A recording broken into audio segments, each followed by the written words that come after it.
पूजनीय माता और बंधुओं, अब एक भजन होगा और भजन के साथ साथ सभी भाई बहन अपने अपने इष्ट को याद करेंगे, ध्यान करेंगे उनका।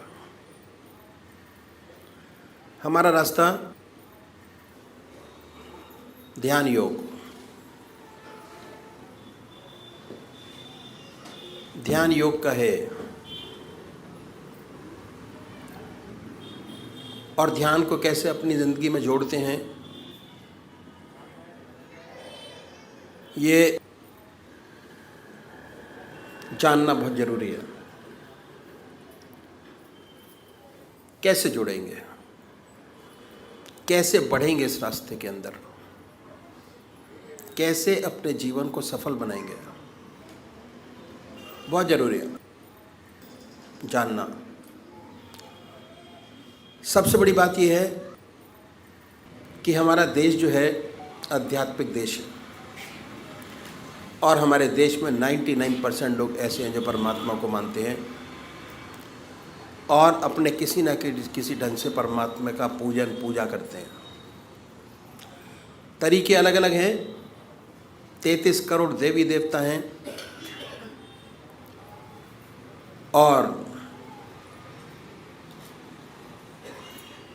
हर 20 किलोमीटर पर भाषा बदल जाती है और परमात्मा का स्वरूप बदल जाता है।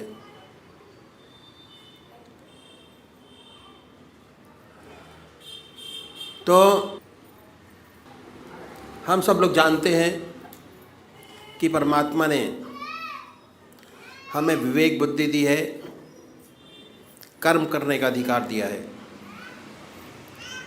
बाकी 84 लाख योनियाँ भोग योनियाँ हैं। कितना सुंदर परमात्मा ने ये योनि हमको दी।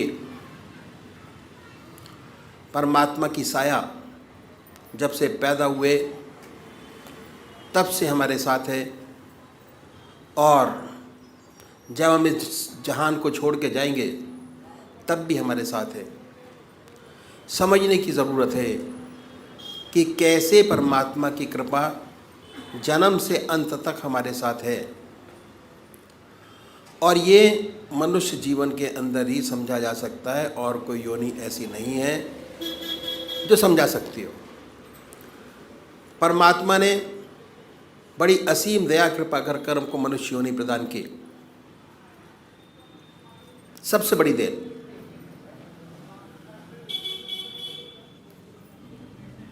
और हमारे सामने हमारे कर्म जो हम पहले जन्म में करके आए,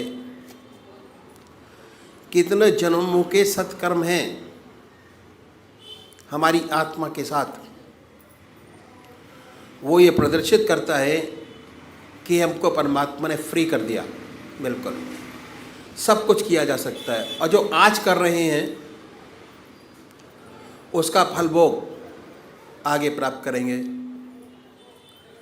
तो इसलिए जिस कर्म को पहले करके आए, अगर उसी कर्म को बढ़ाएंगे हमारा जीवन बड़ा सुंदर, और ये जीवन क्या अगले जो जीवन होंगे वो भी बड़ी सुंदर और सुखद पूर्ण व्यतीत होंगे। ये तो हो गई, present will be very good.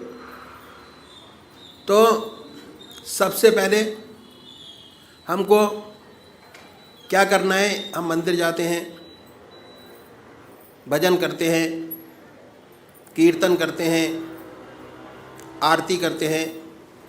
ये पहले तरीके की पूजा है, फर्स्ट स्टेप ऑफ पूजा। मंदिर जाना, भगवान जी को जल चढ़ाना और भगवान जी को नहलाना, उनके कपड़े बनाना, भक्ति भाव, फर्स्ट टाइम पूजा पहली। इसका फ़ायदा बहुत ज़बरदस्त है, पर ये शारीरिक पूजा है। मन अपने काम में लगा रहता है और शरीर मंदिर जाते हुए आते हुए और उस समय भी स्थिर नहीं हो पाता। दूसरा तरीका है ध्यान योग, आनंद योग, सहज योग, मानसिक पूजा, मन से। उसमें शरीर तो इन्वॉल्व होता ही है, साथ साथ मन के अंदर ये धारणा रहती है कि हमारा इष्ट हमारे सामने विद्यमान है, और कंसंट्रेशन हमारा जो पहली पूजा है उससे थोड़ा अधिक बनना शुरू हो जाता है। हमारा रास्ता ध्यान योग का दूसरे नंबर का तरीका है, जिसमें मन और शरीर दोनों साथ साथ इन्वॉल्व होते हैं, और कंसंट्रेशन हमारा बहुत सुंदर और अच्छा बनता चला जाता है अपने इष्ट के चरणों में। तो सबसे पहली बात कि हमको एक इष्ट का चुनाव करना है। सबसे पहला काम जो साधक है, सबसे बड़ा उसका काम एक इष्ट का चुनाव करना, और वो भी जो आपकी आत्मा को सबसे प्यारा और सुंदर लगता है उसको चुने। कोई वे राम को मानते हैं, कोई कृष्ण को मानते हैं, कोई देवी को मानते हैं, कोई हनुमान जी को मानते हैं। जो जिसका इष्ट है, 33 करोड़ देवी देवता में अपने इष्ट को चुन लीजिए, जो आपकी आत्मा को सबसे प्यारा लगता है। 2 बत्ती अगरबत्ती जलाएं, बड़े प्यार से बैठिए सुखासन से। वो भी निश्चित कीजिए कि कौन सा आसन सब आपके मन को सबसे सुखदायी लगता है, जिसमें सबसे ज़्यादा सुख हो, उस आसन पर बैठें। उसके बाद धूप बत्ती अगरबत्ती जलाएं, धूप दीप करें, वातावरण शुद्ध करें, मन प्रसन्न हो। उसके बाद बड़े प्यार से बैठिए। अगर कोई भजन आपको आता है तो गाइए, नहीं आता तो भावना बनाएं। उसके बाद ये महसूस करें कि जो हमारा परमात्मा है, जिसमें परमात्मा की सबसे ऊंची भावना डाली हुई है,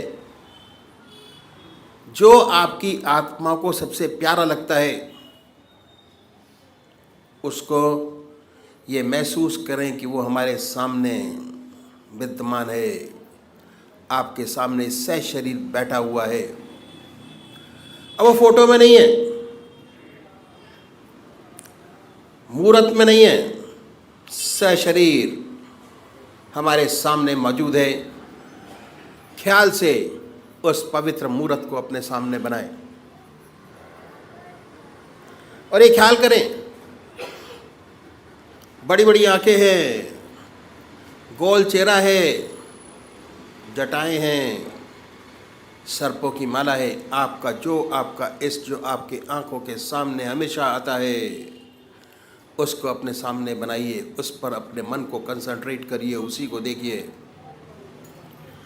ना कोई और शक्ल बने, ना कोई और विचार आपके सामने आए, पर जैसे ही आप ये प्रोसेस शुरू करेंगे, ऐसे ऐसे विचार आपके सामने आएंगे जो आपने ज़िंदगी में कभी सोचे नहीं होंगे। उन विचारों को हटाएं, फिर अपने इष्ट की याद में लगिए। फिर अपने विचार को हटाएं, अपने इष्ट की याद में लगिए। अगर आज ये ध्यान करते हुए, अपने इष्ट की मूर्त बनाते हुए, दिल की हर धड़कन से अपने इष्ट का नाम लेते हुए अगर 100 विचार 1 मिनट में आते हैं, तो कुछ समय बाद अगर यही प्रैक्टिस आपने जारी रखी, उन विचारों में कमी आएगी, और उसके बाद एक दिन ऐसा आएगा कि आप बैठे होंगे और आपका इष्ट सामने होगा, ना कोई विचार होगा ना ख्याल। उसमें ऐसे तल्लीन होंगे, ऐसे खोए होंगे, कितनी मन को शांति मिलेगी। जितना मन पर भार होगा वो हल्का होगा, और ऐसी ऐसी समस्याएं हल होंगी जो जिंदगी में आपने सोचे नहीं होंगे कि ये भी हल होंगी। सुंदर समा होगा, बहुत मन खुश होगा, मन खुश, आत्मा खुश, प्रसन्नता ही प्रसन्नता है। समाज खुश, दूसरे वो भाई हैं जो निराकार भगवान के उपासक है, ओम अल्लाह वाहिगुरु, वो नाम को चुने, बड़े प्यार से बैठिए और ये सुखासन से और ये ध्यान कीजिए कि हमारे मन से ओम नाम निकल रहा है, या जो नाम आपने चुना है वो निकलता है और वाइब्रेट करता है पूरे शरीर के अंदर। उसके वाइब्रेशंस को महसूस करें, उसकी प्रेजेंस को महसूस करें और उसके आनंद से आनंदित होइए। ये पूरा रास्ता ध्यान योग का आनंद ही आनंद का है। बस थोड़ा समझने की ज़रूरत है। जैसे जैसे चीज़ें आपको समझ आती चली जाएंगी वैसे आपका मन, हमारे शरीर के अंदर आनंद, चैतन्यता, खुशी हमारे मन के अंदर ही, हमारी आत्मा में है। जैसे जैसे उसकी पहचान होती चली जाएगी, उसके नज़दीक होते चले जाएंगे, आप आनंदित रहेंगे और सुंदर काम होगा, समाज की बेहतरी होगी और बड़ी सुंदर अवस्था आपकी होगी। तो अभी एक भजन होगा और भजन के साथ साथ सभी भाई बहन अपने अपने इष्ट का ध्यान करेंगे।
ఆత్మరూపు వరం కోరుకుంటే అహం పృంచు శౌర్యం గోమాత చూపు పరమాత్మ రూపు. జై సద్గురుదేవ్, జై పదశరి. ఏమి చేసెనో గురువాని చూపు, ఏమి లేక నేను నీలో కరుగగా.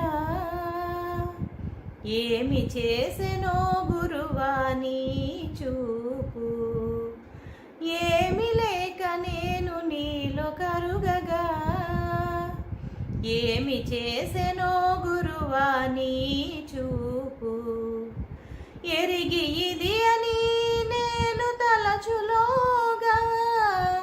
ఎరిగి ఇది అని నేను తలచులోగా, తలపులన్నీ కరిగి ఏదో మాయపోయే. ఏమి చేసెనో గురువాని చూపు, ఏమి లేక నేను నీలో కరుగగా. ఏమి చేసెనో గురువా నీ చూపు. కండ్ల జంట వెలుగురేక విసురు వేళ, ఆ చూపుల సాగరాన మునకలేసి. కండ్ల జంట వెలుగురేక విసురు వేళ, ఆ చూపుల సాగరాన మునకలేసి. పొందినానులే ముగిసిపోని శాంతి, పొందినానులే ముగిసిపోని శాంతి. మౌనమైన చూపులో మహిమ ఏమిటి, మౌనమైన చూపులో మహిమ ఏమిటి. ఏమి చేసెనో గురువా నీ చూపు. ఏమి లేక నేను నీలో కరుగగా, ఏమి చేసెనో గురువా నీ చూపు. గోమాత చూపు పరమాత్మ రూపు, వరం కోరుకుంటే అహం తృంచు శౌర్యం. గోమాత చూపు పరమాత్మ రూపు, వరం కోరుకుంటే అహం తృంచు శౌర్యం. నే తెలియజాలక నీ ముందు నిలిచాను, నే తెలియజాలక నీ ముందు నిలిచాను. చింతలనే మార్చి మదిని ఆక్రమించావు, చింతలనే మార్చి మదిని ఆక్రమించావు. ఏమి చేసెనో గురువా నీ చూపు. ఏమి లేక నేను నీలో కరుగగా, ఏమి చేసెనో గురువా నీ చూపు. ఎరిగి ఇది అని నేను తలచులోగా, ఎరిగి ఇది అని నేను తలచులోగా. తలపులన్నీ కరిగి ఏదో మాయపోయే. ఏమి చేసెనో గురువా నీ చూపు. ఏమి లేక నేను నీలో కరుగగా, ఏమి చేసెనో గురువా నీ చూపు.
पूज्य माता और बंधुओं, he is a very practical man जी।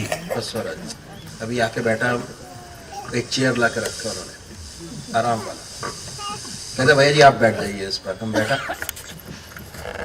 उसके बाद कहता है कि जब हम बूढ़ी हो जाएगा तब इस पर बैठेगा, बूढ़ी हो जाएगा तब इस पर बैठकर भजन करेगा। तो हमने ये कहा भाई ये जो अध्यात्म मार्ग है, स्पिरिचुअल मार्ग, इसमें एंड तक बूढ़ा नहीं होता, बूढ़ी नहीं होता। बूढ़ा कौन होता है? शरीर नहीं, शरीर नहीं। जब आदमी खाली हो जाता है तब बूढ़ा हो जाता है। आप खाली कहाँ हैं? You have lot to do work for the spiritual organisation. जो इस रास्ते में लगा है वो कभी बूढ़ा नहीं होता। Age is no bar, age is no limit. परमात्मा उसको इतना शक्ति देता है कि बड़े आराम से काम करता है। हमारे एक जज साहब आता है, बहुत सारे लोग आता है, तो एक दिन शाम को आके बताता है कि भैया जी जो बोर्डम है दैट इज ऑल रिलेटेड। अगर बोर्डम 35 साल की उम्र में पैदा हो जाती है तो जिंदगी चलती नहीं है, 2-4 साल में खत्म हो जाती है। एग्जाम्पल दिया उन्होंने, ये चीफ मिनिस्टर है इस टाइम पंजाब का, उसके दादा, बड़ा सारा उनके पास जमीन थी, खेती थी, बहुत कुछ था उनके पास, मगर इतने नौकर चाकर उनके पास थे कि उनके पास कोई काम नहीं था। At the age of 40 he died due to boredom. कुछ करने के लिए नहीं है, तो करने के लिए बहुत कुछ होना चाहिए। करते रहेंगे जीवन चलता रहेगा, छोड़ देंगे जीवन उसी टाइम पर खत्म हो जाएगा। It is a load again on the part of you. चलते रहेंगे, काम करते रहेंगे। रिटायरमेंट के बाद भी अगर लगे हैं तो जीवन बड़ा सुंदर और अच्छा होता चला जाएगा। छोड़ देंगे तो रिटायर हो गया। मेरे साथ जितने भी लोग थे, मैं सर्विस करता था इंडियन टेलीफोन इंडस्ट्रीज में,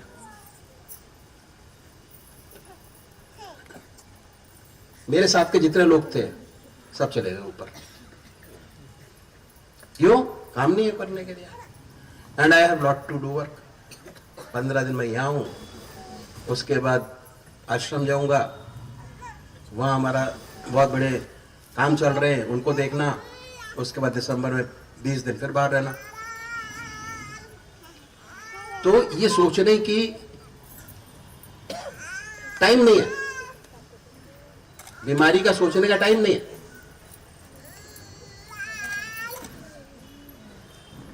ये मैंने इसलिए बताया कि it is a very good practice, ध्यान योग, आनंद योग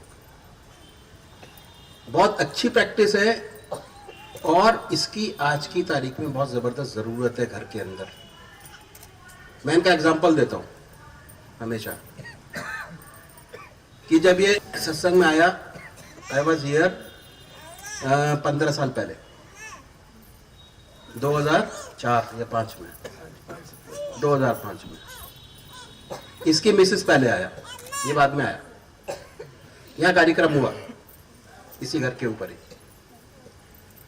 और कार्यक्रम के बाद सत्संग यहाँ शुरू हुआ। 2005 से सत्संग चलता है यहाँ पर। समझने वाली बात है, देखिए it is a very minute चीज जो मैं आपको बताने जा रहा हूँ आज। 2005 में आया, आने के बाद इन्होंने चिट्ठी लिखा मेरे को कि भैया जी मैं बहुत परेशान हूँ। परेशानी क्या बताई इन्होंने, लेटर में लिखा कि मेरा फादर पैरालिसिस में पड़े हुए हैं, 8 साल हो गया। और व्यवधान है। मैं कहीं अपना प्रमोशन नहीं ले सकता, कहीं जा नहीं सकता, यही हूँ, पेरेंट्स की सेवा करता हूँ।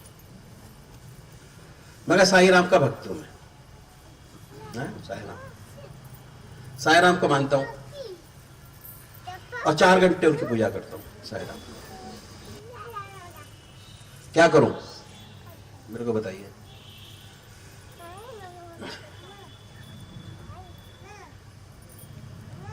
तो जब ये मेरे को मिले तो मैंने उनको बताया कि भाई आपके फादर जो है बीमार हैं, उनकी सेवा करना आपका फर्ज है, क्योंकि हम लोग इंटर रिलेटेड हैं एक दूसरे से। जो आपके घर के अंदर आए, कहीं ना कहीं उनके साथ आपके कर्म जुड़े हुए सारे पिछले जन्मों के कर्म हैं जो जुड़े हैं एक दूसरे से। ऐसे नहीं है कि आपके फादर ने आपको जन्म दिया, कोई रिलेशन नहीं होगा, होगा पहले रिलेशन।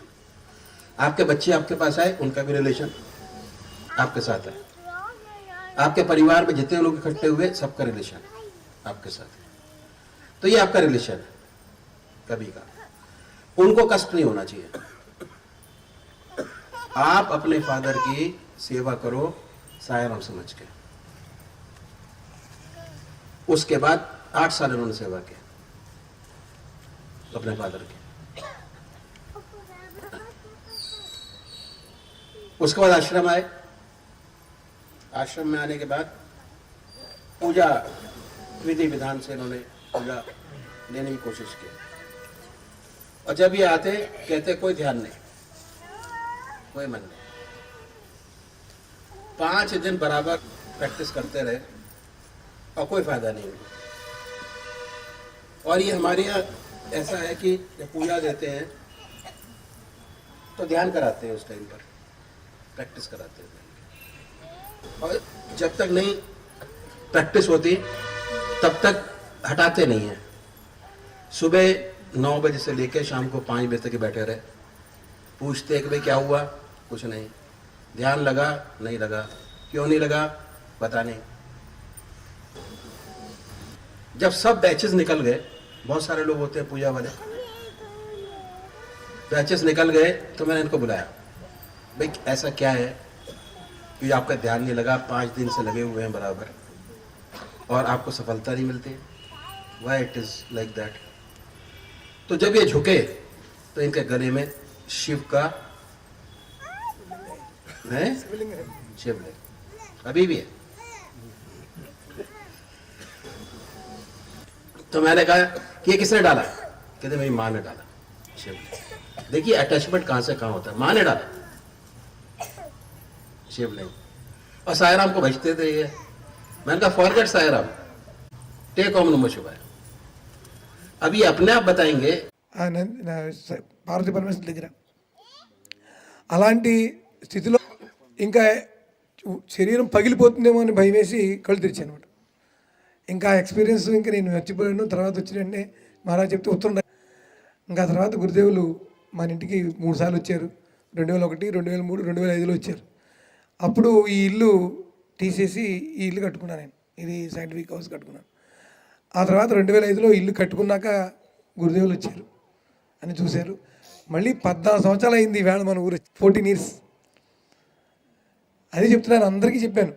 మా 14 సంవత్సరాలు అయింది గురుదేవులు మన ఇంటికి వచ్చినప్పటికీ, మళ్ళీ ఎప్పుడు వస్తారో తెలియదు, ఈ అవకాశాన్ని ఎప్పుడు వదులుకోవద్దు, అందరూ వచ్చి దర్శనం చేసుకోమని ఎంతమందికో చెప్పాను నేను. కానీ ఎవరికి ఇక్కడ రాసి ఉందో వాళ్ళే రాగలిగారు అంతే. కార్తీక మాసం ఇది, మహాత్ముల దర్శనం దుర్లభం. కాబట్టి మీరు వచ్చిన అందరూ దృష్టివంతులు. ధన్యవాద్ महाराज. बहुत प्रश्न किया। उसके बाद जब शुरू किया तो टोटल फ्लैट, फिर नहीं बोला ही नहीं। कहता है वेस्टेड योर टाइम लास्ट में। तो एक डॉक्टर ने प्रश्न किया कि सब पूजा क्या फायदा, व्हाट इज द यूज। ये तो बेकार लोगों का काम है, ठीक है। खाली समय हो तो माला लो, राम नाम जपते रहो, आधा घंटा सुबह वेस्ट करिए, आधा घंटा शाम वेस्ट करिए, वेस्टेज है टाइम के। हम तो काम करने वाले लोग हैं, डॉक्टर हैं। आधे घंटे में 2 मरीज बचा सकते हैं। अगर पूजा करने बैठ गए तो 2 मरीज चले जाएंगे, है ना। ये उसने प्रश्न किया, ईश्वर को किसने देखा है? दूसरा प्रश्न ये किया। और ज्यादातर प्रश्न यही होता है कि ईश्वर को देखा किसने। ठीक है, पता नहीं है कि नहीं है। ये सारे प्रश्न जो है आते रहते हैं बीच बीच में।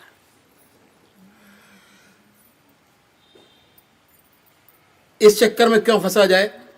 अपना सीधा सीधा काम करो, जनता की सेवा करो, ठीक है, और सेवा का फल आपको मिलेगा, ये अक्सर लोग कहते हैं। अब क्या हुआ कि ये प्रश्न तो आ गया सामने, तो हमने उस डॉक्टर से प्रश्न किया कि भाई आप सोते क्यों हैं? सोना क्यों जरूरी है? आप 3 पारी लगाइए, सुबह 6 बजे बैठिए, 24 घंटे काम करिए, जनता की सेवा करिए, खूब मरीज ठीक कीजिए, ठीक है। ये हमने उसको बोला, चकरा गया वो। कहता साहब आप क्या बात कर रहे हैं? अगर सोएंगे नहीं तो बीमार हो जाएंगे। ज्यादा से ज्यादा 2-3 महीने चलेगा, डिप्रेशन में आ जाएंगे अगर नींद नहीं पूरी करेंगे तो। डॉक्टर बोलता है कि डिप्रेशन में आ जाएंगे, दवाई खानी पड़ेगी। और उसके बाद उसने आगे कहा कि जिसको नींद नहीं आती उसको दवाई देके सुलाते हैं। भाई दवाई देके क्यों सुलाते हो उसको? कहते सोना बहुत जरूरी है। ये उसने आगे कहा। उत्तर मिला कि अगर सोएंगे नहीं तो शरीर को आराम नहीं मिलेगा, रेस्ट बहुत जरूरी है। उसने ये कहा रेस्ट बहुत जरूरी है।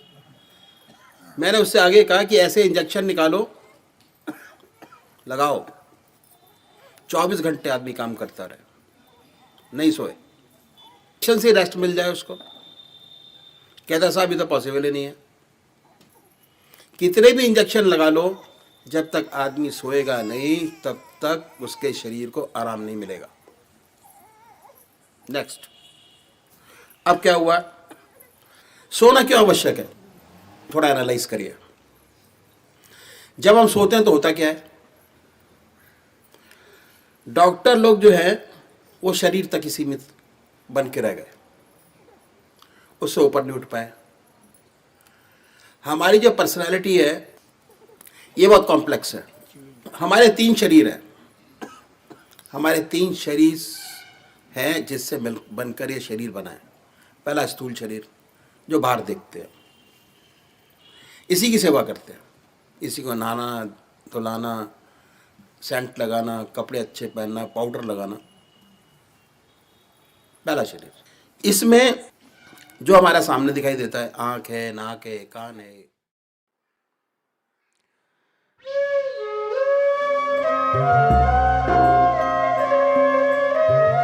ध्यान योग के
जय सद्गुरुदेव जय पद शरणं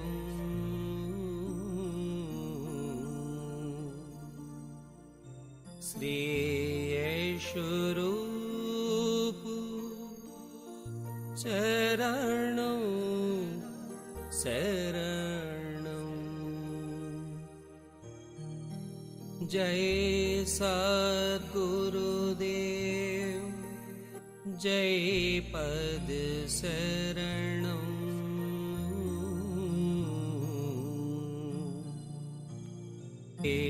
स्वरूप चरणं शरणं जय सद्गुरुदेव जय पद शरणं श्री स्वरूप चरणं शरणं जय सद्गुरुदेव जय पद शरणं श्री स्वरूप चरणं शरणं जय सद्गुरुदेव जय पद शरणं श्री स्वरूप चरणं शरणं जय सद्गुरुदेव जय पद शरणं श्री स्वरूप चरणं शरणं जय सद्गुरुदेव जय पद शरणं श्री स्वरूप चरणं शरणं जय सद्गुरुदेव जय पद शरणं श्री स्वरूप चरणं शरणं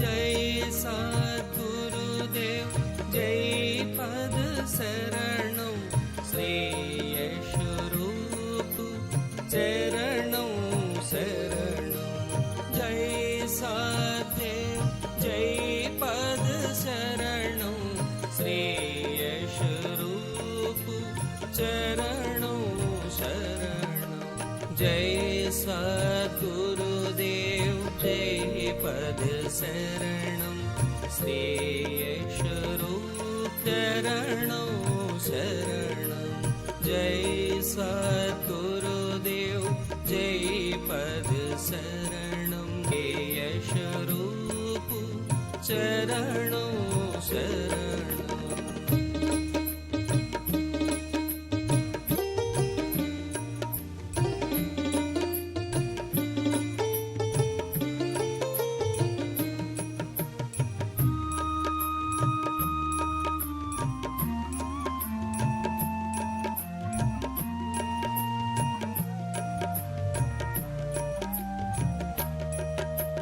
जय सद्गुरुदेव जय पद शरणं श्री स्वरूप चरणं शरणं जय सद्गुरुदेव जय पद श्री स्वरूप चरणं शरणं जय सद्गुरुदेव जय पद शरणं श्री स्वरूप चरणं शरणं जय सद्गुरुदेव जय पद शरणं श्री स्वरूप चरणं